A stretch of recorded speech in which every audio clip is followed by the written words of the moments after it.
So you might think to yourself, what's a good shortcut to this? That's crazy.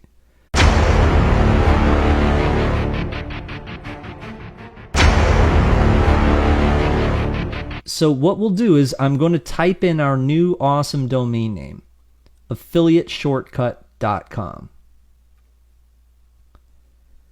And then it's going to tell us, do I want to install the website? Heck yeah, I want to install this website. Boom.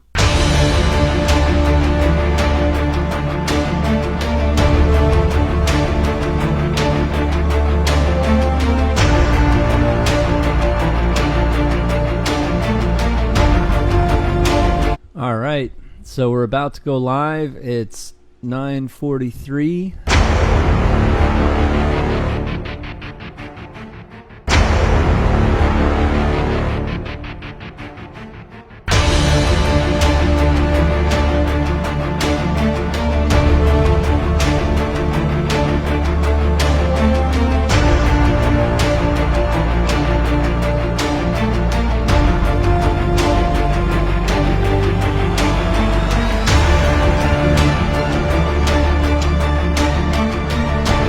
Bam. All right, so we got our first sale. Let's see who got it.